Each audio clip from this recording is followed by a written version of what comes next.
நம்ம தமிழ்நாட்டுல கண்ணகிக்கு ஒரு கோயில் இருக்கு. அது வருஷத்துல ஒரு நாள் மட்டும் தான் திறப்பாங்க. அதை பாக்குறதுக்கு லட்சக்கணக்கான மக்கள் அடர்ந்த காட்டுக்குள்ள பல மலைகளை தாண்டா மட்டும் தான் கண்ணகியை பார்க்கவே முடியும். நம்ம தமிழ்நாட்டுல இப்படி ஒரு கோயில் இருக்குன்னு உங்கள எத்தனை பேருக்கு தெரியும்? கண்ணகி கோவில் தமிழ்நாட்டோட பார்டர்ல இருக்குங்க. கேரளால இருந்து இங்க நிறைய பேர் வருவாங்க. ட்ரெக்கிங் ரொம்ப பிடிக்கும் சொல்றவங்க கண்டிப்பா ஒரு தடவையாவது ஏற வேண்டிய மலை. சித்ரா பௌர்ணமி அன்னைக்கு மட்டும் தான் இந்த கண்ணகி கோயிலை ஓபன் பண்ணுவாங்க. இங்க போறீங்கன்னா காட்டுக்குள்ள பல கிலோமீட்டர் நடக்க வேண்டியது இருக்கும். அதனால வெறும் கால்ல போகாம ட்ரெக்கிங் ஷூ வியர் பண்ணிக்கோங்க.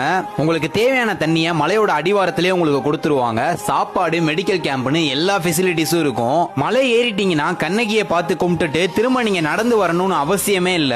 கேரளால தேக்கடி வழியா த்ரில்லிங்கான ஜீப் சஃபாரியில மலையோட அடிவாரத்துக்கு நீங்க வந்துக்கலாம். இந்த கண்ணகி கோயிலுக்கு போறதுக்கு பஸ் ரூட் என்ன, பஸ் டைமிங் என்ன, பட்ஜெட் எவ்வளவு ஆகும் தெரிஞ்சுக்கணும்னு நினைச்சீங்கன்னா பட்ஜெட்னு கமெண்ட் பண்ணுங்க. அடுத்த வீடியோல நானே சொல்றேன். நம்ம பேஜை ஃபாலோ பண்ணிக்கோங்க.